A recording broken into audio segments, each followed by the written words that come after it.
오늘 마르쿠스의 생태학 세 번째를 하게 되었습니다.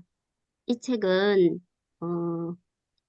존 벨라미 포스터가 2000년에 쓴 책으로 2016년에 김민정 항정교가 옮긴 것이고요. 책의 구성은 이거 계속 얘기했으니까 안 해도 되겠죠.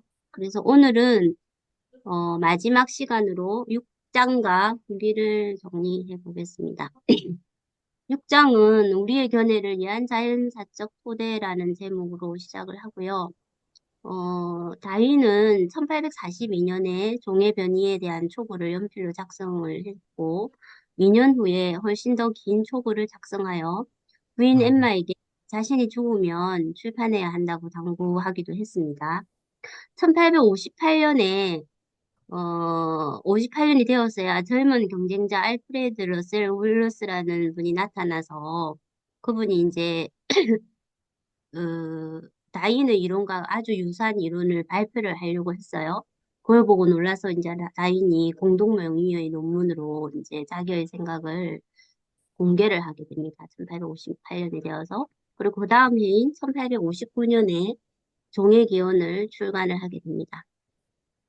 이러한 다윈의 지연, 그러니까 다윈이 자기의 생각을 빨리 발표하지 않고 계속 들고 있다가 뭐 십몇 년 후에, 근 20년 후에 이렇게 발표하게 되는 것을 다윈의 지연이라고 하는데, 이러한 다윈의 지연에 대한 여러 해석 중에 보편적으로 받아들여지는 견해는 다윈은 고뇌하는 진화론자이자 마지못한 혁명가이며 겁먹은 유물론자라는 것이다. 엘리트 집단 안에서 체면과 지위를 잃을 수 있음을 걱정하며 자신의 과학적 발견을 전통적인 희교적 믿음과 화해시키려고 했다는 것입니다. 다윈의 과학은 혁명적이었지만 다윈이란 사람 자체는 그렇지 않았다고 합니다.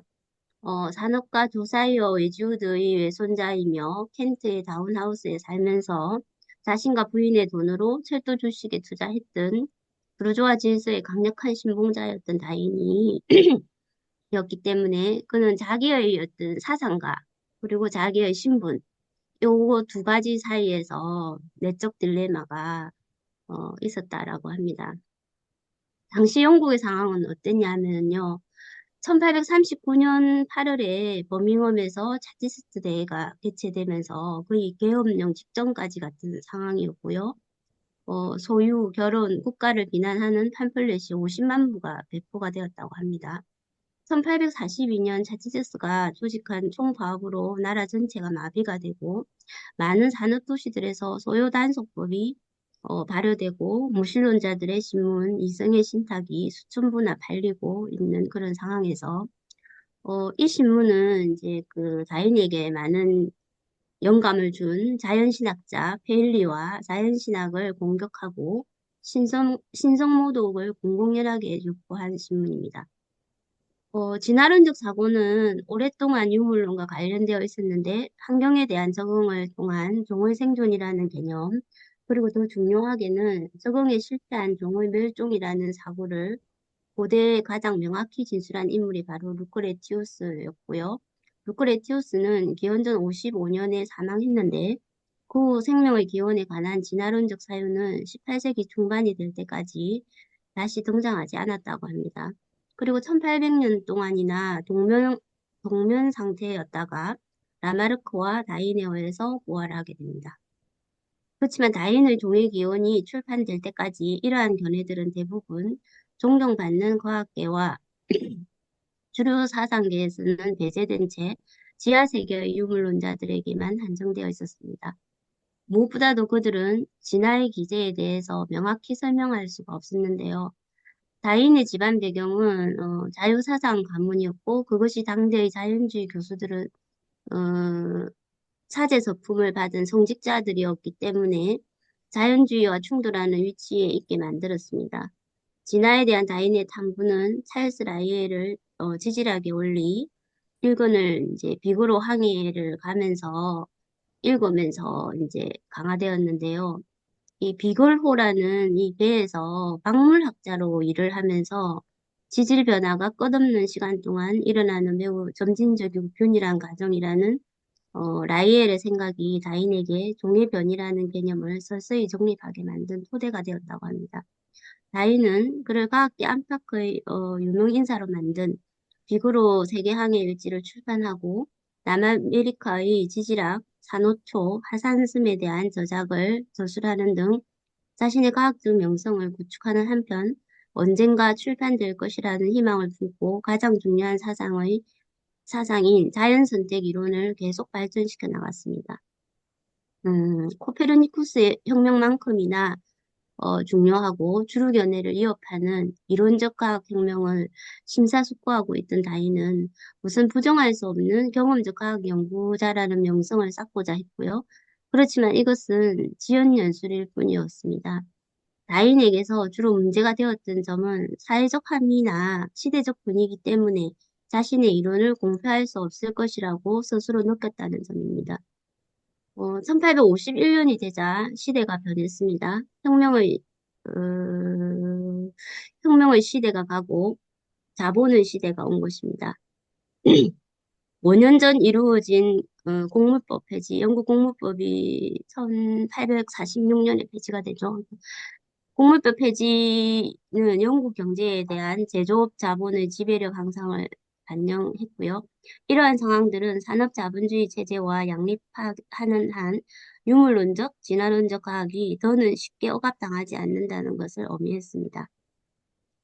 1850년대 후반이 되자 라인은 웅장한 규모로 자신의 사상을 공표하고 방대한 연구를 통해 모든 반대를 극복하기로 결정을 합니다. 그래서 1859년에 이제 종을기원을 출판을 하는데요. 종의기원의 전체 제목은 자연선택에 의한 종의기원에 대하여 혹은 생존투쟁에 유리한 혈통의 보존이라고 합니다. 모든 유기체들은 높은 수태력적 살아남을 수 있는 것보다 훨씬 더 많은 자손을 낳는 경향이 특징이다. 이 자손들은 다양하며 원형의 단순한 복제물이 아니다. 이 변이의 일부는 미래 세대에게 대물림된다. 모든 자손들이 생존하는 것이 아니기 때문에 이렇게 수많은 자손 중에는 이러한 생득적 변이 과정으로 특정 환경의 제한된 조건들에 최적화되어 통계상 더 높은 생존율을 보이는 자손이 반드시 존재하는데 따라서 후대에게 이러한 변이들을 물려줄 수 있는 자손들이 존재하며 이러한 자손들 사이에 생존 투쟁이 필연적으로 발생한다고 합니다. 매우 장기간의 지질학적 시간 동안 일어나는 이러한 유의한 변이들의 축적은 종의 진화, 적 변형을 동반한 유전을 낳는다. 모든 유기적 생물들은 기하급수적 비율로 증가하고자 애쓰고 있고 그런 의미에서 이것은 동식물에 적용된 멜서스의 학설이다. 라고 다인이 말했습니다.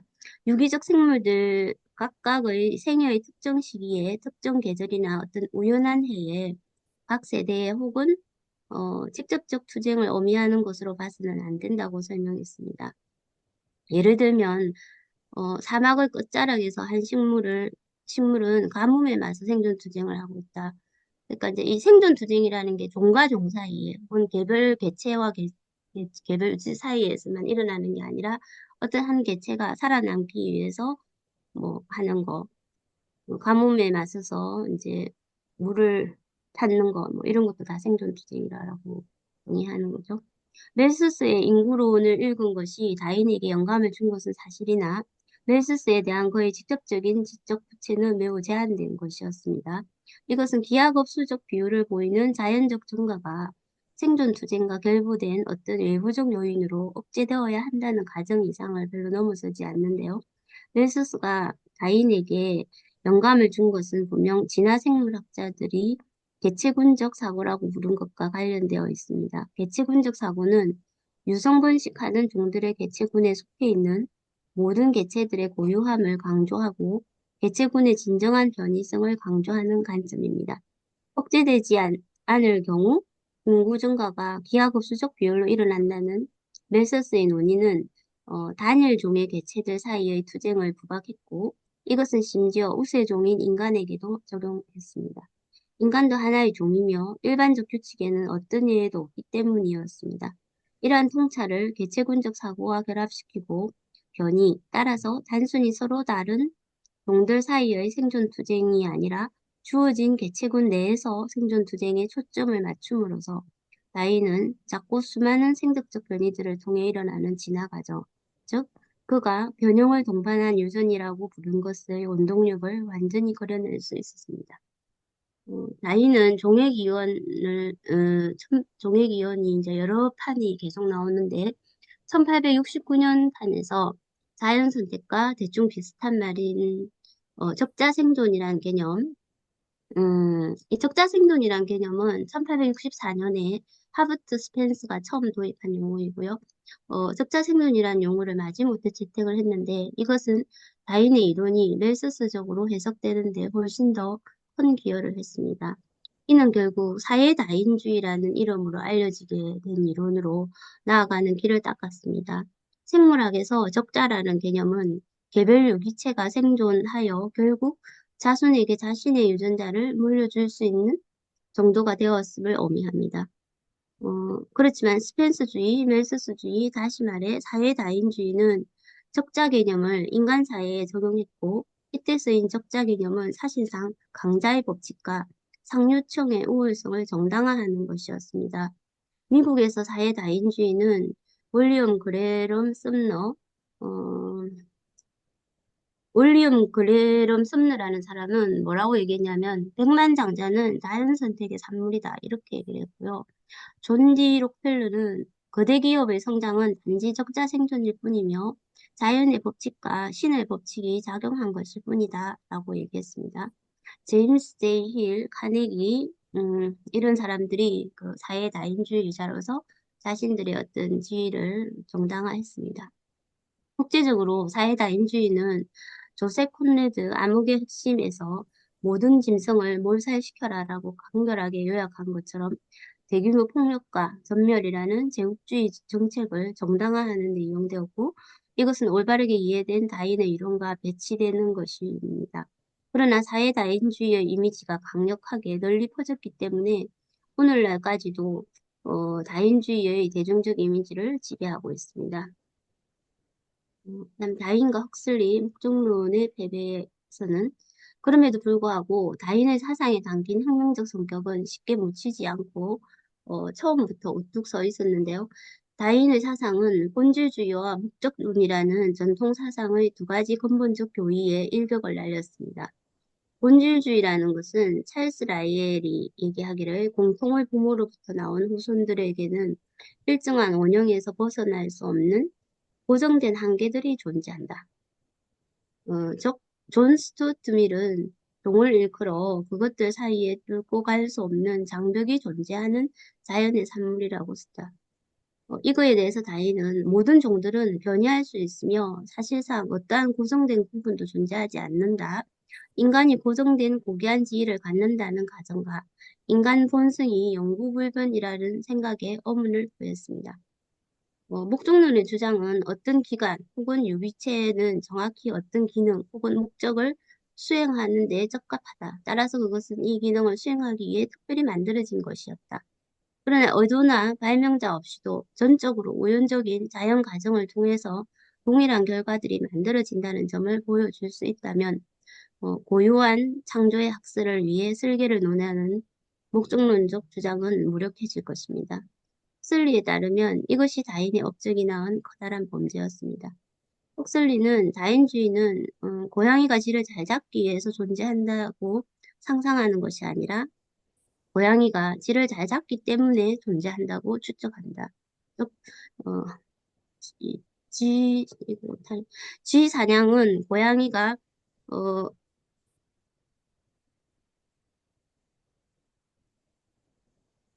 고양이가 생존하기 위한 목적이 아니라 조건이다. 나이는 자연은 도약하지 않는다는 표현으로 오로지 느리게 일어나는 자연 선택의 과정만을 진화의 유일한 기제로 강조했는지에 대한 의심이 계속되었고 이러한 의심은 그의 남은 생애 동안 커져갔습니다. 다윈이 인생 말년에 자연 선택을 진화 발전의 배타적 원인으로 믿는 입장에서 물러났는데 이것은 그의 이론에 대한 세 가지 반론 때문이었습니다. 세 가지 반론 중에서 첫 번째는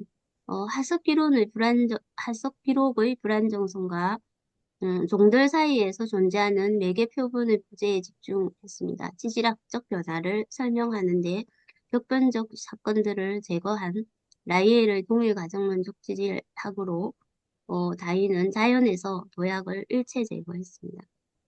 그렇지만 그 후 곧장 쏟아져 나온 고생물학적 기록은 서로 연결시킬 수 없는 엄청난 격차들이 존재한다는 사실을 명시한 것으로 보였습니다. 이제 과학자들은 진화의 역사에서 갑작스럽고 비약적인 변동이 존재한다라는 사실을 인정하며 단속 평형과 같은 개념들을 통해 이것을 자연 선택에 따른 진화 이론에 통합했습니다. 두 번째 비판은 물리학에서 나왔는데 물리학자 윌리엄 톰슨은 지구 지각의 냉각 비율을 가정하고 이에 따라 지구의 역사를 계산했고 지구가 대략 1억 년 정도 되었다고 주장했습니다. 이것은 확실히 6천 년이라는 성경의 견해보다는 훨씬 큰 수치이지만 다윈의 자연선택 이론처럼 알려진 모든 종들의 진화를 우연한 변이들의 점진적 축적으로 설명하는 데 필요한 것보다는 너무나 작은 수치였습니다. 그때와는 달리 현재 알려진 지구의 역사는 45억 4천만 년이라고 합니다. 음. 마지막으로 1867년에 공학 교수 플레밍 젠키는 다음과 같은 주장을 했습니다. 유전되어 온 각 부모의 특성이 자손 대대로 내려갈수록 뒤섞이게 되고 변이가 자손들에게 재현될 가능성은 사실 미미할 것이다. 다윈은 톰슨과 젠킨의 비판 때문에 라마르크 개념으로 후퇴하여 획득 형질의 유전이라는 라마르크의 개념을 채택했지만 언제나 자신의 자연선택 이론을 가능한 한 유지하고자 투쟁했습니다. 다윈 말년에 이르러 가장 저명한 추종자들조차 심지어 어느 정도는 자신도 자연선택 이론을 거부했고 남은 세기 동안 계속 영향력이 감소했습니다. 그런데 그의 이론은 20세기에 들어서서 일어난 신다인주의적 통합 이후에야 완전히 부활했습니다. 그럼에도 불구하고 진화론적 견해, 일반은 성리했고 자연신학은 극복되었습니다. 유물론자 어, 토마스 헉슬리는 영국의 생물학자로 불가지론이라는 말을 처음 만들어낸 사람입니다. 토마스 헉슬리는 1860년에 이렇게 선언했습니다. 멸종한 신학자들은 헤라클레스의 요람 옆에 목절려 죽은 뱀들처럼 모든 과학의 요람 옆에 뻗어 있다. 그러니까 이제 여기까지 얘기는 다윈의 그 자연변이 이론이라는 것이 당시의 어떤 뭐 고생물학이라든가 뭐 지질학이라든가 이런 것들의 수준에 의해서는 비판될 수 있는 것이었지만 현재 발달된 과학에 의해서 실제로는 다 정리가 되는 그런 것이다 이런 얘기인 것 같습니다. 그다음에 이제 에른스트 해켈이라는 사람이 나오는데요. 이게 참 비극이죠. 헉슬리와 친밀한 관계, 루크레티우스를 자신의 과학적 선조 중 한 명으로 보았던 다윈의 주요한 추종자인데, 이 사람이 유기체 일반 형태에서 생태학이라는 단어를 만들어낸 사람입니다. 우리에게 생태학은 자연 경제와 관련된 모든 지식을 의미한다. 무기적, 유기적 환경 모두에 대한 동물의 총체적 관계들에 대한 탐구로 여기에는 무엇보다 동식물들이 직접적으로, 음, 간접적으로 접촉하게 되는 우호적이기도 하고 해롭기도 한 관계들이 포함된다. 다시 말해 생태학은 다인이 생존 투쟁의 조건들을 언급했던 모든 복잡한 상호관계들에 대한 연구이다. 종종 흡사한 의미의 생물학이란 이름으로 부정확하게 언급했던 이러한 생태학이라는 과학은 대개 이제까지 자연사라고 언급한 학문의 주된 구성 요소들을 형성해왔다. 해켈의 생태학 개념은 천천히 수용되어 20세기 들어서야 유행하게 되었고 마르크스와 엥겔스는 생태학이라는 개념보다는 자연사라는 개념을 받아들였습니다. 근데 해켈은 자신의 생태학 개념에 그가 원래부터 갖고 있던 철학적 이론론과 연관된 사회다인주의적 함의가 스며들게 해서 훗날 그는 종교와 과학을 연결하는 이론론, 과학에 종사하던 한 사람의 신앙 고백에서 의심의 여지 없이 그런 견해가 나타나는데 그의 견해는 결국 국가사회주의에 영향을 끼치는 비극적 방향으로 나아갔습니다. 스티븐 제이 골드는 이렇게 썼습니다. 그의 진화론적 인종주의, 그가 독일 민중에게 인종적 순수성과 정의로운 국가를 향한 굽히지 않는 헌신을 호소한 것, 가혹하고 무증한 진화의 법칙들이 인류 문명과 자연 모두를 지배하며 뛰어난 인종에게 다른 인종을 지배할 권리를 부여한다라는 그의 믿음, 객관적 과학에 대한 용감한 발언들과 항상 이상하게 결합해 있는 비합리적 신비주의, 이 모든 것은 나치즘의 등장에 기여했습니다. 그가 건설하고 지도했던 일원농 동맹은 비록 평화주의자나 자파를 일부 포함했지만 적극적인 히틀러 지지로 큰 탈 없이 이동했습니다. 이 사회 다인주의가 결국 해결해 와서 국가 사회주의, 나치즘으로 연결되는 것을 보여주고 있고요. 마르크스와 엥겔스는 노동과 인간을 진화해서 마르크스가 생애의 가장 생산적인 시기를 보내기 시작했을 때 정치경제학 비판을 위하여 1859년, 자본론 1권 1867년 출판. 그때가 이제 포스트가 보기에는 마르크스가 가장 생산적인 시기였다라고 보는 거죠.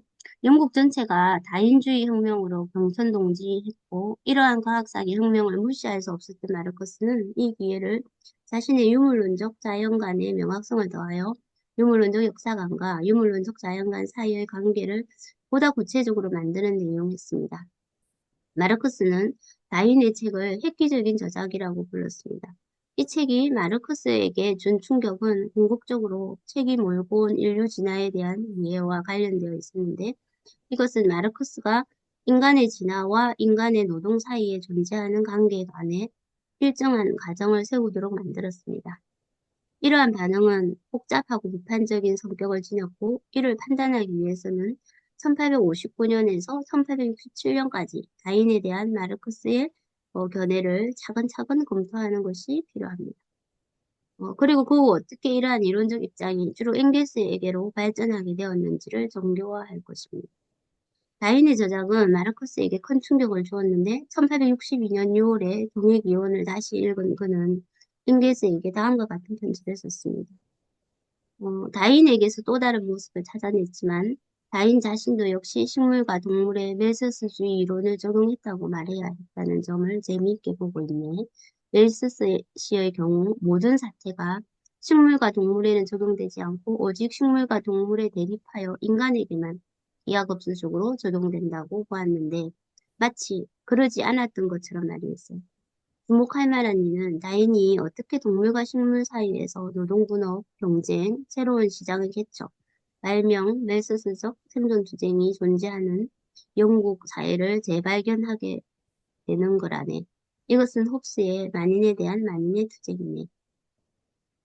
잉겔스는 다인주의 혁명과 당시 돌파구를 내고 있던 고생물학과 민족학의 성과들을 나름대로 연구하고 있었는데 찰스 라이엘의 인간의 고대에 관한 지질학적 증거가 1863년에 출판이 됐고, 토마스 헉슬리의 자연에서 인간의 위치에 관한 증거가 1863년에 출판되어서 그 두 권을 읽었습니다. 헉슬리의 책은 인류와 유인원들 사이의 해부학적 유사성, 어, 이것도 긴밀한 혈통 관계를, 그러니까 인간과 유인원 사이에 해부학적인 유사성이 있고 긴밀한 혈통 관계가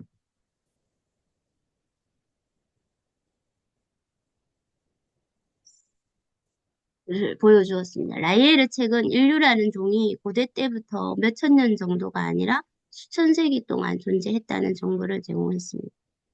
어, 자본론 1권이 출판될 때까지 마르크스와 엥겔스는 서로 서신을 왕래하면서 다인의 저작이 갖는 다음의 측면들을 논의했는데 다인이 자연사의 영역에서 목적론에 대해 치명타를 날렸다는 사실, 다인이 식물계와 동물계에서 멜서스적 혹은 홉스적 관계들을 발견했다는 반어적 상황, 또한 멜서스의 이론은 식물계와 동물계의 진화를 필요로 하지 않는다는 사실을 다인이 이해하지 못했다는 점, 다인의 이론이 자연적 역사적으로 우리의 견해를 위한 토대를 제공했다는 사실. 그러니까 멜서스는 인구는 기하급수적으로 발달하는데 식량은 산술급수적으로 발달하기 발달하기 때문에 어, 인구 성장을 제한해야 된다. 이렇게 얘기를 했는데요. 근데 실제로 인간도 결국은 동물을 하나잖아요. 그래서 이제 그러니까 인간과 동식물을 분리했지만 실제로, 인간을 포함한 모든 동식물은 기하급수적으로, 성장한다라고 이제 다인이 봤다는 거죠. 다인의 이론이 자연적 역사적으로 우리의 견해를 위한 토대를 제공했다. 이때 우리는 이제 막스와 잉겔스를 얘기하는 거고요. 마르크스가 다인 이론이 자신의 분석을 위한 자연사적 토대를 제공한다고 강조한 사실을 이해하지 못하고 어떻게 자연수택과 적자 생존이 계급투쟁 이론을 토대로 볼 수 있는가란 질문을 던졌습니다. 유학자들이 던졌다는 거죠. 이에 대해 한 해답은 자본론에 있었습니다. 자본론 1권 두 곳의 각주에서 마르크스는 인류 역사의 발전을 생산 및 기술의 변화를 통해 보는 자신의 분석과 다인 이론 사이의 관계에 대해 간략하게 이론화했습니다.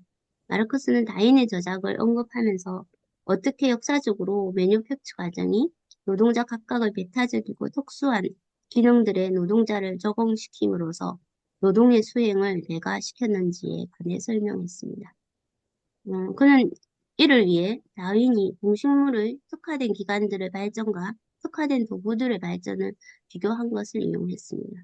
더 나아가 동식물의 자연적 진화 과정에서 일어나는 자연기술의 발전과 인간의 역사 과정, 인간의 진화에서 일어나는 인간 기술의 발전을 서로 구별하기 위해 다윈이 제시한 부분을 끌어왔습니다. 인간의 기술은 신체의 일부인 기관들로 이루어진 것이 아니라 사회 속에 살아가는 인간의 생산적 기관인 도구들을 사회적으로 생산하는 과정에서 생겨났으며 이러한 점에서 자연기술과 구분됩니다. 자연과 인간의 관계 이해와 다인의 분석 결과로 마르크스는 자본론을 조술하면서 노동과정과 자연에 대한 인간의 관계를 유물론과 진화론의 측면에서 정의할 수 있었습니다. 이것은 결국 인류와 자연 사이의 물질대사적 상호작용이라는 견해로 이어졌습니다. 마르크스의 관점에서 인간의 진화를 추적하기 위해서는 화석 이상으로 도구의 발전이 중요했는데 사멸한 동물종을 해명하는 데 화석 유골이 중요한 역할을 하는 것과 마찬가지로 과거 노동 도구였던 유물들은 사멸한 사회의 경제 구성체들을 탐구하는 데 있어서 중요한 역할을 한다고 자본론했었습니다. 일부 동물이 비슷한 능력을 보이기는 하지만 도구 제작이 인류만의 특징이라고 보았습니다. 이러한 방식으로 다인과 연결된 인간 사회의 발전에서 도구 제작의 발전과 관련되어 있는 노동의 역할에 관한 자신만의 고유한 일반 이론의 자연적 역사적 토대를 제공하고자 했습니다. 잉게스는 유인원에서 인간으로의 이행에서 노동이 한 역할 1876년에 썼고 1896년에 출판됐습니다. 그래서 이러한 분석을 훨씬 더 발전시켰습니다. 인류의 조상인 영장류가 나무에서 내려오면서 인간 두뇌의 진화에 앞서 직립 자세가 최초로 발전했고 도구 제작을 할 수 있게 손이 자유로워졌습니다. 그 결과 초기 인간, 사람과 초기 인간은 자신들을 둘러싼 특정 환경에 맞춰 자신들의 관계를 변경할 수 있었고 자신들이 적응성을 근본적으로 개선할 수 있었습니다. 가장 독창적으로 도구를 만들고 사용했던 사람이 가장 잘 생존할 수 있었을 것입니다. 이것은 진화 과정이 내 크기의 증가와 사회적 노동 과정에서 필수적인 언어의 발전 방향으로 선택압을 가했으며 궁극적으로 현생 인류의 등장을 낳았음을 의미합니다. 따라서 앵겔스가 볼 때 인간의 두뇌는 손과 마찬가지로 복잡하고 상호작용하는 일련의 관계들을 통해 진화했습니다. 이제 진화 생물학자들은 이것을 유전자 문화 공진화라고 부릅니다. 앵겔스의 이런 이론은 20세기 오스트랄로피테쿠스 속의 그러니까 오스트랄로피테쿠스 속의 다양한 유골이 발견됨과 관련된 커다란 고생물학적 발견들로 입증되었습니다. 앵겔스는 반디링론 1878년에 나온 반디링론에서 다인의 이론에 대한 공격을 방어했습니다. 자연 변종법과 기타의 저작들에서도 다인의 견해를 옹호하고 그것을 일국에 맞서고자 했습니다. 공경에 처한 인물이라는 책들을 보면은요, 존 틴들이라는 사람이 나오는데요. 1874년 벨파스트에서 영국과학진흥협회 의장 취임 연설에서 주류에 대한 전쟁 선언과 에피쿠로스에서 다인에 이르는 유물론의 발전에 대해서 길게 해설했습니다. 틴들의 벨파스트 연설은 풍을 몰아치는 것과 같은 저항을 야기했는데, 그는 특히 물질은 모든 생명 형태와 흑질이 의존하는 전망과 잠재력으로 인식한 것 때문에 공격받았습니다. 그는 인류의 파멸을 재촉하고 신성모독을 주장했다고 비난받았습니다. 그는 난타당하고 있는 자신을 방어해야 한다는 것을 깨달았습니다. 앵니스는 이 사실을 마르크스에게 알렸습니다. 신들과 혁슬리와 같은 강고한 유물론자들은 자신들이 난간에 빠졌다는 것을 깨닫고 있었습니다. 앵게스는 이 난간을 극복하기 위해서 해결의 변적법의 출구가 있다고 어, 제안했습니다. 앵겔스가 자신만의 거대한 기획을 정식화하기 시작했던 시기가 바로 이때였습니다. 이것은 미완에 그쳤고 자연 변종법이라는 모습으로 남게 되었습니다. 앵겔스의 목적은 자연과학에 적용할 수 있는 유물론적 변종법을 만들어내는 것이었습니다. 변종법적 지식의 두 가지 위대한 원천은 고대 그리스인과 해결이었습니다. 앵겔스에 따르면 고대 그리스인들의 빛나는 직관은 경험적 지식으로 볼 때 18세기 과학보다 매우 뒤떨어지지만 일반적 이해를 두고 볼 때는 18세기 과학보다 여전히 우월했습니다. 그것은 혼돈으로부터 진화하여 발전하고 존재하게 된 물질 세계에 대한 직관적인 이해를 보여주었기 때문이었는데요. 19세기에 와서, 어, 19세기에 와서야 특히 다인주의 혁명과 함께 과학은 이러한 일반적 이해를 뛰어넘었습니다. 그럼에도 불구하고 다인주의 유물론자들은 철학적으로 취약했고 모든 곳에서 철학적, 신학적 반대자들에게 포위당했습니다. 따라서 그들은 그리스 철학과 고전 독일 철학의 중요한 유산들로 이루어진 변정법적 유산을 필요로 했습니다. 민족학적 시간의 혁명이라는 책들에서 이제 모건과 마르크스, 모건이 나옵니다. 영국 남서부 프리 부근의 브릭스 동굴에서 발견된 결정적인 정보가 과학계에 발표되어 수용되었는데요. 이게 이제 1859년 9월에 라이엘은 브릭섬을 발견들을 조사한 후 영국 과학진흥협회 분과에서 행한 어장연설에서 인류가 아주 먼 고대 시대부터 지구상에 존재해 왔다는 견해로 자신의 입장을 바꾸었다고 발표했습니다. 1856년에 네안데르 계곡에서 유골들이 발견됐는데 그때는 1856년도에는 이 네안데르탈인이라는 개념을 못 만들어냈어요.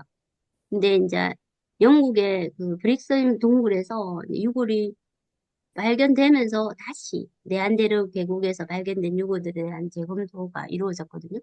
그래서 그것을 하고 나서 인간의 고대에 관한 지질학적 증거라는 책을 1863년에 출판을 합니다. 이 책은 민족학적 시간을 이해해서 일어난, 여기 이 책에서, 그러니까 존 벨라미 포스트가 민족학적 시간이라고 표현한 거는 인류의 그 선사시대에 대한 이야기를 민족학적 시간이라고 표현하고 있더라고요. 혁명을 명백한 것으로 만들었다. 슬리는 자연에서 인간의 위치에 관한 증거, 1803년에서 네안데르탈인의 해골에서 나온 해부학적 증거를 검토하고 인간이 유인원과 같은 혈통에서 나왔다고 결론 내렸습니다. 이 두 가지 발전은 서로 다른 방식으로 다인주의 혁명의 결과들을 강화했고 이 혁명을 명백하게 인류 자신에게 확장했습니다. 루이스 헨리 모건은 거의 막스와 동시대 사람인데요. 민족학적 시간의 혁명이 갖는 의의를 가장 잘 이해한 사상가가 이제 모건이라고 합니다.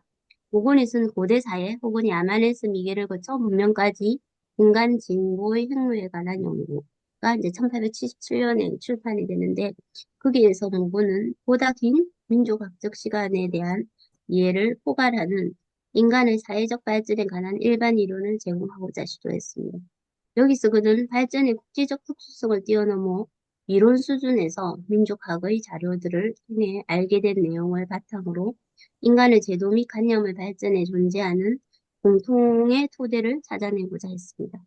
어, 이를 위해 인간의 세 가지 제도인 정부, 가족, 소유에 초점을 맞췄습니다.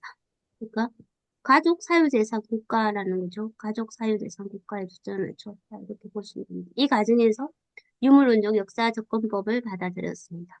모고는 다양한 민족학적 시간들의 윤곽을 야만과 미개의 거대한 시대, 각각은 초기, 중기, 후기로 나누어질 수 있고 문명의 단계로 그렸습니다. 여복은 선사시대에서 이제 선사시대를 석기, 청동기, 철기로 구분을 했고 이 과정에서 루크레티우스를 인용했습니다. 모건의 그 야만 미개 문명을 제가 표로 그냥 만들었는데요. 보시면요. 야만은 우리가 보통 채집사회 혹은 구석기 시대라고 부르는 시대를 모고는 야만이라고 표현을 하고 있고요. 야만 시대 초기에는 열매와 견과류에 어존하는 채집, 작은 숲과 동굴에서 생존, 다른 동물들과 경쟁했을 거라는 루크레티우스의 주장을 인용을 했고요. 야만 시대 중기는 낚시를 이용하고 불을 사용하게 되고, 후기는 활과 화살이 도입이 됩니다. 미개사에는 이제 원예 농업이 가능하고 우리가 아는 신석기, 뭐 청동기, 철기 이런 시대로 이렇게 연결되는데 초기에는 토기 제작술이 이제 실행되고 식물의 재배는 약 10,000년 전 신석기 혁명과 관련되어 있고요. 중기는 지구 동쪽에는 동물의 가축화가 되고 지구 서쪽에는 관계를 이용한 곡물 재배와 벽돌 및 석재를 이용한 건축이 이루어집니다. 위에는 철기 제조가 이루어지고 표문자에 발명되고 문법에 같은 걸 쓰기가 활용되고 그다음으로 이제 문명 시대로 넘어오게 됩니다. 야만 미개라는 용어들과 결부된 부정적 함의들 때문에 명칭은 바뀌었지만 모근이 무사한 단계들은 인류학에서 여전히 널리 사용되고 있습니다. 모근은 도구들 혹은 발명들의 발전에 주의를 기울였고 초보적인 유전자, 문화 공진화 이론을 암시했습니다. 발명 및 발견의 산출과 함께 제도들의 성장과 어, 함께 인간의 정신은 필연적으로 성장하고 확장했다는 모건의 주장은 인류의 유래에 있는 다윈의 주장과 매우 유사했습니다. 오랫동안 모건이 보여준 인간 사회의 발전에 대한 진화론적 접근법이 주로 다윈으로부터 나온 것이라고 추정되었습니다. 그렇지만 최근 학계에서는 인간 사회 진화에 대한 모건의 견해를 루크레티우스, 따라서 에피쿠로스가 중요한 역할을 했다는 점에 초점을 맞추어 왔습니다. 모건은 정부라는 관념, 여기선 정부라고 표현하는데 우리는 국가, 우리가 얘기할 때는 국가라는 관념, 가족이라는 관념, 소유, 그러니까 사유재산이라는 관념의 기원에 관한 자신의 분석을 발전시켜 갔습니다. 그의 책의 후반부는 이 세 부분으로 나누어지고 있습니다. 모건의 분석은 마르커스의 흥미를 끌었고 마르커스는 1880년에서 1882년까지 민족학 노트들의 광범위한 발췌문들을 남겨놓았고 모건에 관한 노트가 주를 이루었지만 존 버드 피어, 헨리 썸너 메인, 존 노복의 저작에 관한 노트들도 있었습니다. 마르크스가 죽고 난 다음 해에 앵겔스는 마르크스의 이 노트들과 모건의 저작을 이용하여 가족, 사유재산, 국가의 기원, 어, 가족, 사적 소유, 국가의 기원을 출간했습니다. 앵겔스는 이 책에서 자신의 주장을 발전시켰고 다음과 같이 말했습니다. 모근은 자기 나름의 방식으로 40년 전 마르크스가 발견했던 유물론적 역사관을 미국에서 새롭게 발견했다. 그리고 그는 문명입니다. 미개와 문명을 비교한 결과 주요 지점들에서 마르크스와 동일한 결론에 이르렀다. 모근이 발전시킨 방식, 루크레티우스 그리고 궁극적으로는 에피쿠로스에게서 영감을 받았다. 방식처럼 이렇게 생존 기술, 생산과 재생산의 변력이 끊임없이 일어나는 인간과 자연 사이의 관계에 중점을 맞추는 것은 인간과 환경의 공진화에 초점을 둔다는 의미였고, 따라서 이것은 철저히 생태학을 통틀었습니다. 그렇지만 마르크스는 인류가 식량 생산에 대한 절대적 통제력을 발전시켰다는 모건의 주장에 대해서는 의견을 달리했습니다. 오히려 생존 기술의 발전과 관련된 생태학의 문제는 자본주의 시대에 존재했으며 자본주의보다 더 오래 갈 수도 어, 있다고 보았습니다. 네, 식량 생산에 대한 절대적 통제력을 인류가 가지고 있다라고 이제 모고는 얘기했는데, 이거는 지금 계급 사회에서는 불가능하다라는 얘기죠. 네. 그래서 연합한 생산자 사회는 이 문제에 대한 인간과 지구 사이의 물질 대사적 관계에 대한 이해에 근거하여 합리적 으로 접근해야만 한다. 그래서 1950년대 이후 인류학자들은 이제는 사멸했거나 사멸할 위험에 처한 문화들 속에 담겨 있는 전통의 환경 지식을 이해하고자 했습니다. 이 과정에서 인류학 내부의 민족 생태학 분야가 등장했고, 이 학문의 목적은 생태 위기를 특징으로 하는 시대에 필요한 지식을 회복하는 것뿐 아니라 현재 자본주의의 침투에 의해 이어받고 있는 토착 공동체들의 문화적 생존이 중요함을 강조하는 것이었습니다. 어, 존 벨라미 포스트가 이 자본주의의 모순을 극복한 사회를 우리가 보통 사회주의 혹은 무산주의로 부르는 사회를 연합한 생산자 사회라고 부르고 있어요. 네. 그래서 연합한 생산자 사회가 직면한 가장 중요한 문제는 바로 자본주의 사회가 최종으로 혁명의 위기를 겪은 후 지배하게 될 보다 발전된 산업 조건들 안에서 인류와 자연 사이의 물질 대사적 관계를 어떻게 다룰 것인가 하는 점입니다. 이러한 목적을 위해서 엄청나게 긴 민족학적 시간 동안 다양한 소유 형태를 발전시켜온 자연과 생존에 대한 어, 인간의 관계를 더욱 많이 배우는 것이 반드시 필요하답니다. 따라서 마르크스는 자신의 분석을 통해 도출되는 유물론적 교훈들을 가지고 거꾸로 인간 사회의 기원 및 인간과 자연 사이의 관계를 고찰하는 방향으로 나아갔던 것입니다. 청년 다인주의자와 칼 마르크스라는 책에는 레이 랭커스트라는 인물이 나오는데요. 마르크스의 생의 마지막에 친밀한 우정을 나누었던 청년 다인주의자이고 과학자로서 랭커스트는 확고한 유물론자이자 다인주의자였고 종교와 미신의 반대자였습니다. 랭커스트는 당시 과학자들 사이에 인간이 지구를 생태학적으로 퇴보시키는 것, 오염시키는 것에 저항한 것으로 유명했습니다. 마르크스가 랭커스트를 만난 것은 1880년이었고 1883년 3월 14일 마르크스가 사망했고 마르크스의 장례식에 참여한 많지 않은 추모객 중에 랭커스트가 있었습니다. 마르크스에게 랭커스트와의 우정은 유물론적 자연관에 대한 마르크스의 확고한 헌신과 다인이 우리의 교대를 위한 자연사적 토대를 제공했다는 오랜 신념을 상징하기도 합니다. 다윈은 1882년 4월 19일 사망했는데 그는 자연사를 다루는 한 죽는 날까지 일관된 유물론자로 살아갔습니다. 그러나 그는 종교에 대한 발언을 삼갔으며 그 대신 스티븐 제이 골드가 중첩되지 않는 교도권이라고 이름 붙인 계율을 수용했는데 이거는 뭔 얘기냐 하면 과학과 종교가 본질적으로 서로 다른 영역들에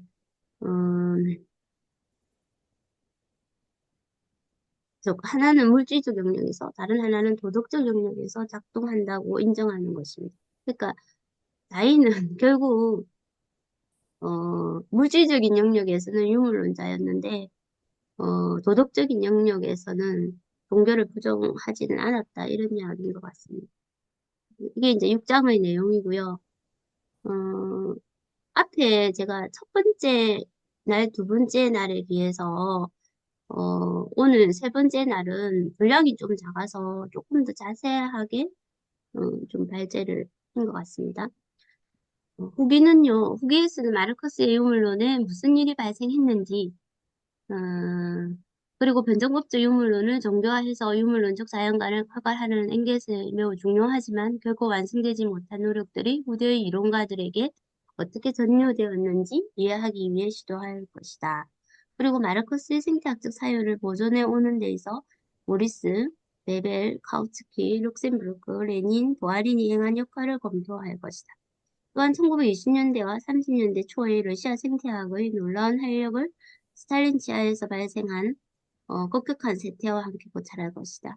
마지막으로 1930년대 서부의 어느 마르크스 이론가였으나 29세의 나이로 스페인 내전에서 전사한 크리스토프 코드웨리에 주목할 것이다. 거기에서 이런 이야기를 하겠다 이야기를 이제 하는 거고요. 변정법적 자연주의에 가서 마르크스의 사후에 마르크스의 통찰을 발전시킬 책임은 엥겔스에게 우선 돌아갔습니다. 엥겔스의 후기 사상에 뛰어난 생태학적 통찰이 풍부하게 존재하는 이유를 설명해 주는 것이 바로 자연을 변정법을 정보로 바라본 이러한 복잡하고 변정법적인 자연주의였습니다. 엥겔스에 따르면 다인주의 혁명과 선사시대의 발견을 단순하고 조직이 없지만 자극에 반응하는 원형질에서부터 낮은 유기체를 거쳐 사유하는 인간 두뇌에 이르기까지 다양한 진화 단계들을 밟은 인간 정신의 전사에 대한 분석을 최초로 가능하게 만들었다. 이러한 전사가 없었다면 사유하는 인간 두뇌의 존재는 어,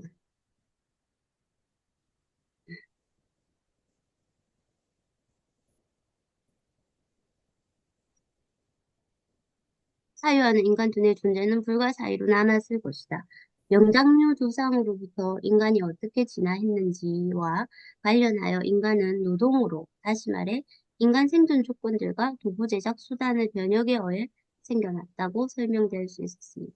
쉽게 말해 인간은 해당 수준에 맞추어서 생존을 위해 먹고 숨쉬고 투쟁해야 하는 현실의 물질적 능동적 존재로서 자연과 상호작용했기 때문입니다. 이러한 방식으로 엥겔스는 자신만의 유전자 문화 공진화 이론을 발전시켰습니다. 이 이론에 따르면 선사시대 인간 종의 발전, 직립자세, 인간의 그 다음에 최종적으로 인간 두뇌는 물질적 노동 과정을 통해서 변정법적으로 이루어졌으며 인류는 도구 제작과 생산을 통해서 자신과 자연 사이의 관계를 변혁함으로써 자신의 생존에 필요한 욕구를 충족시켰다고 볼 수 있습니다. 인류가 생산을 시작한 순간부터 동물의 역사와는 구별되는 이 지점에서도 어떤 엄격한 구분이 존재하는 것은 아니지만 어, 인간의 역사가 시작한다. 동물 역시 공진화하는 방식으로 자연 세계와 관계를 맺으며 환경에 의해 영향을 받았을 뿐 아니라 환경을 변화시킨다. 동물들이 경우에 따라서 자신들의 환경에 의도적으로 반작용을 하려고 하지만 모든 동물들의 의도된 행위는 지금까지 지구상에 자신의 의지를 각인시키는 데 전혀 성공하지 못했다. 그런 일은 인간의 몫이었다. 그러나 자연에 자신의 각인을 남기는 인간의 능력은 인간 역시도 그 일부인 자연 체계에 인간이 계속 의존하고 있다는 사실에 의해 제한된다. 그러므로 엥겔스에 따르면 인간의 역사는 자연과 인간 사이의 관계에 모순이 있음을 의미하는 생태학적 문제들과 계속 부딪혀야만 한다. 이 모순은 오직 자연 법칙을 이해하는 것을 통해 합리적으로 자연과 관계를 맺어보면서 그리고 이에 맞추어 생산을 조직함으로써 해결될 수 있다. 그런 것 같습니다. 엥겔스 이후의 마르크스주의와 생태학을 보면은요. 마르크스 엥겔스 사후에 마르크스주의가 적어도 1970년대 이전까지는 생태학 분석에 별다른 기여를 하지 못했고 역시 유물론의 창시자들이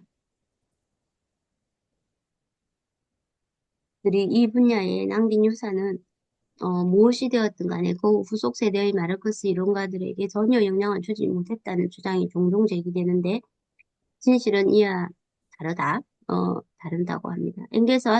엥겔스의 생태학적 비판뿐 아니라 마르크스 생태학적 비판은 상당히 잘 알려져 있었고 마르크스가 사망한 직후부터 수십 년에 걸쳐 마르크스주의에 직접적인 영향을 끼쳤습니다. 마르크스 생태학적 비판이 내버려진 것은 그 후의 일이었습니다. 이제 포스트는 이제 주장하기를 스탈린 지하에서 소련에서 생산을 위한 생산의 팽창이 소비에트 사회의 압도적인 목표가 되면서부터다라고 주장하고 있는데 스탈린 지하의 소련에 대한 평가는 좀 다를 수도 있다 이렇게 적어놨습니다. 윌리엄 모리스라는 사람은 엥겔스가 살아있을 당시에도 윌리엄 모리스의 유토피아적 마르크스주의 파악을 살펴보면 그가 이미 마르크스의 공산주의 전망과 생태학적 지속 가능성을 밀접하게 연관시키려고 했으니 명확하게 확인됩니다. 모리스는 생산의 목적이 이윤이 아니라 예술이나 유용성이어야 한다고 강조했습니다. 산업 노동자들이 노동 현장에서 불가피하게 노출되는 도시의 오염과 유해한 환경을 경고했습니다. 엘리노 마르크스와 함께 활동 무대로 삼은 사회주의 연맹의 기관지 커먼웰의 1886년에는 배견 중독으로 죽은 노동자에 대한 사례를 폭로했습니다. 미래 공장이란 논문에서 공장이 정원 한가운데에서 세워져 노동자들이 자발적 노동으로 운영되는 사회주의를 예견했습니다. 그러나 모리스의 활동 무대였던 사회주의 연맹은 오래가지 못했고 영국의 사회주의가 갖고 있던 기계론적, 계량주의적, 비생태학적 잡동사니들에 압도당했습니다. 독일의 사상가 베벨은 여기 사회주의에서 여성론을 얘기하는 건데요. 1879년 초판이 나오고 84년 개정판 제목은 여성의 과거, 현재, 미래로 변경해서 오랫동안 읽혀진 그 베벨의 여성론을 얘기하는 건데요. 여성 해방의 중요성을 강조한 저작인데 사회주의 건설 전망에 대한 베벨의 논의에는 자본주의 사회에서 발생한 생태학적 토양위기에 대한 마르크스의 분석을 여러 측면들과 사회주의에서 생산을 합리적으로 재조직하는 과정에서 이것을 치유할 필요성이 있다는 주장도 결합되어 있었습니다. 동시에 그는 멜서스의 과잉인구론에 대한 광범위한 비판을 하는 글을 썼고, 이렇듯 베벨의 작업은 중요한 생태학적 요소들을 포함하고 있습니다.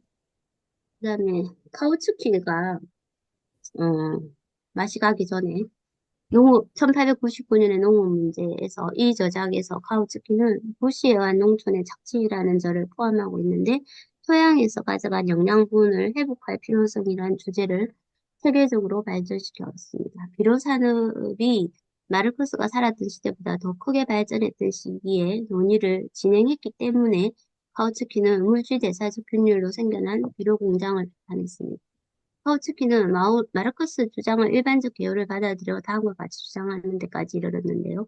토양을 점점 고갈시키고 토양의 고갈을 막는 데 필요한 비료 형태로 농업의 부담을 가중시킨 도시의 성장과 산업의 팽창은 이러한 성공에 만족하지 않는다. 그것은 또한 농업 부문에서 노동력을 빼앗아온다. 이러한 일은 농촌의 인구 감소를 통해 일어난다. 카우츠키는 농약 사용의 증가에 대해서도 논의했습니다. 그는 농약 사용이 증가한 이유로 경작지 확대 때문에 곤충을 잡아먹는 새들이 죽으면서 해충이 증가한 점과 식물 재배에서 자연 선택을 인위적 선택으로 대체한 점, 근대 대규모 경영이 갖는 특징들을 들었습니다. 예컨대 이목 부분에서 산림 파괴가 성장이 더딘 한렵수를 제거하고 빠르게 성장하기 때문에 보다 빨리 벌채할 수 있는 침엽수로 대체하는 행위를 통해서 조장되었다라고 보았습니다. 따라서 비료 비용에 농약 비용이 첨가된다라고 비판했습니다. 레닌은 농업 문제와 마르크스주의의 비판자들이라는 글에서 천연 비료를 인공 비료로 대체할 수 있다고 해서 그리고 이런 일이 이미 일어나고 있다고 해서 천연 비료가 낭비되고 때문에 교외 지역과 공장지대의 강과 공기가 오염되고 있다는 불합리한 사실이 논박되는 것은 전혀 아니다. 심지어 현재에도 대도시 공부에는 농업에 엄청난 이익을 가져다 주는 도시 쓰레기를 활용하는 오수 활용 농장이 존재한다. 그러나 이러한 방법으로는 도시 쓰레기의 동미한 부분만이 활용됩니다. 라고 했습니다. 로자 룩셈부르크는 1917년 감옥 안에서 자연과학에 관심을 가지고 관련 책을 읽었습니다. 자본주의가 발전하면서 자연의 보금자리와 서식지를 야금야금 파괴하고 동일한 방식으로 아메리카 인디안들이 야금야금 문명인들에 의해 자신의 땅에서 쫓겨났고 조용히 그리고 잔혹하게 살해당한 것을 비판했습니다. 부하리는 역사유물론에서 인간과 자연 사이의 물질 대사적 교환의 주된 매개는 기술이었다. 그렇기 때문에 자연과 사회의 물질 대사는 불안정한 평형 상태에 있고 사회적 입장에서 진보적이라 할 수도 있고 세부적이라고 할 수도 있다는 것이었습니다. 그는 노동의 생산성이 사회와 자연 사이의 균형을 측정하는 분명한 척도라고 기술했습니다. 이러한 관계로부터 발생한 사회적 생산성의 증가는 진보적 발전으로 간주된 반면 거꾸로 잘못 적용된 물질 대사적 관계 때문에 발생한 사회적 생산성의 감소는 어,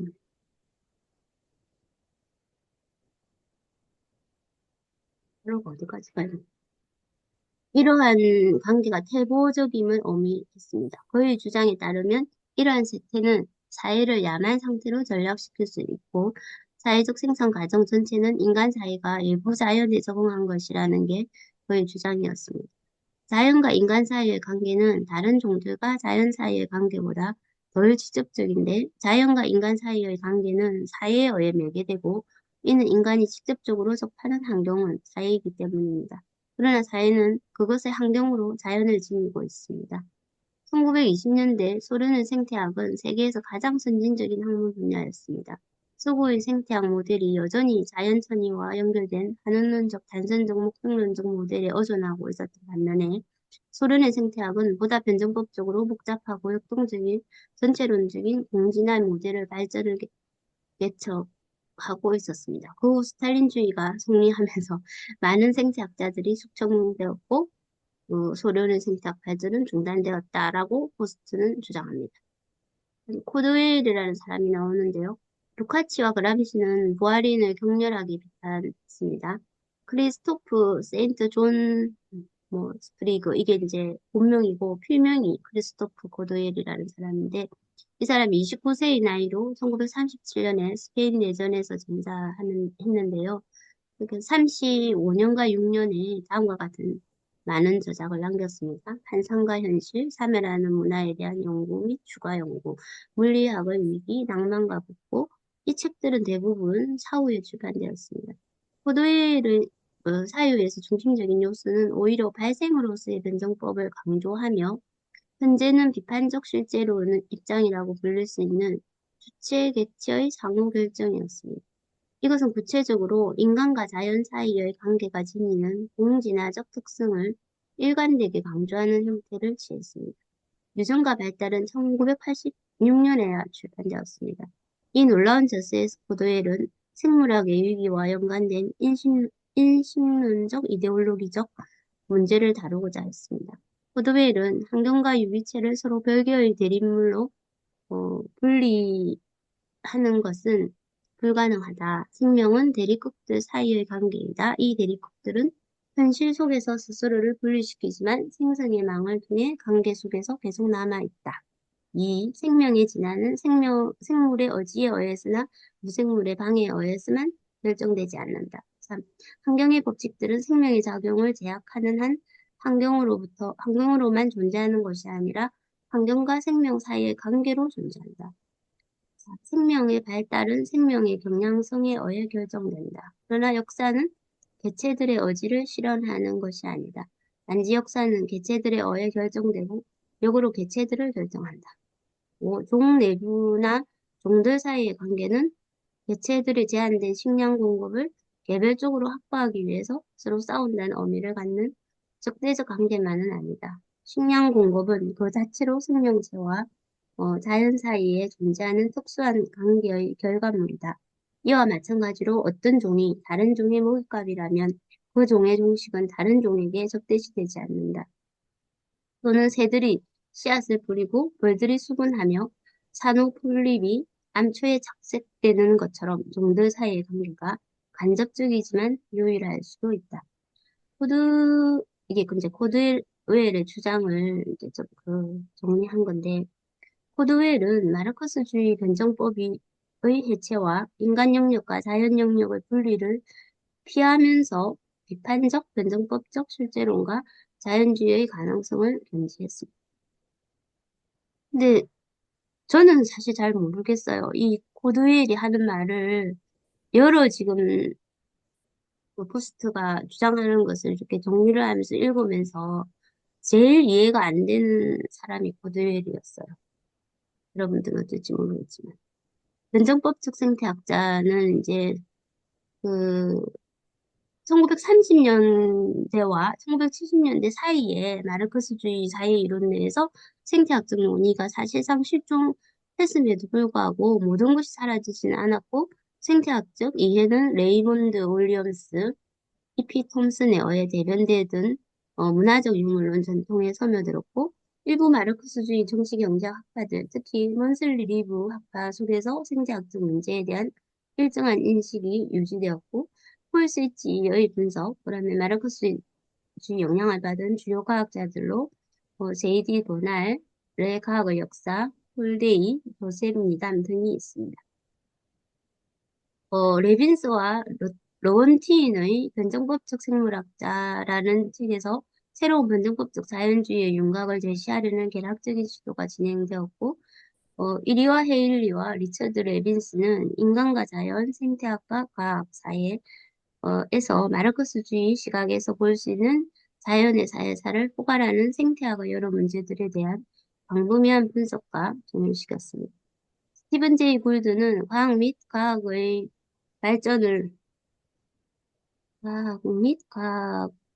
발전을 이해하는 데 영감을 주었던 유물론의 원리들과 변정법적 추론을 저술들에서 꾸준히 반영했습니다. 토양 생태학에 관한 최근의 중요한 과학 연구 중 일부, 특히 프레드 맥도프, 레스 레니온, 리브하르트 등의 연구는 영양분 순환의 연속적인 역사적 파괴에 초점을 맞추었습니다.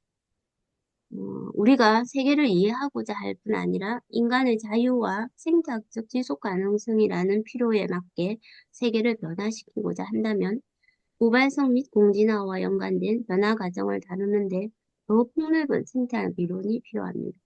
중요한 것은 자연이 협소한 인간의 목적을 위해 일방적으로 지배당해야 할 것인가 하는 점이고 또는 연합된 생산자들의 사회가 되면 자연으로부터 인간의 소외와 인간들 사이의 어, 소외가 더 이상 인간 실존의 전제 조건이 되지 않을 뿐 아니라 다음의 사실이 인식될 것인가 하는 점입니다. 그 사실은 모든 소외는 인간의 문제라는 것입니다. 이 마지막 챕터인데요. 보존의 원리라고 18세기에 서기 79년에 베수비오 화산의 폭발로 묻혔던 헤르클라네움의 필로데무스 서고에서 출시된 단편들이 발견되었는데 이게 이제 19세기, 20세기 계속해서 복원을 노력을 해서 복원된 게 에피쿠로스의 저작이 37권이나 복원이 됐습니다. 이 복원에 의해서 마르크스가 박사학위 논문에서 썼던 것이 마르크스는 추론해서 썼는데 그게 사실로 이제 에피쿠로스가 이렇게 주장했다. 이런 것들이 사실로 드러났다는 거죠. 에피쿠로스는 인간의 자유라는 주제와 관련이 있고 변정법적 시각을 구현한 비한원적, 비기계론적, 결정론적, 아, 비, 이거 정말 어떻게 비결정론입니다. 결정론입니다. 비결정론적 사상가였습니다.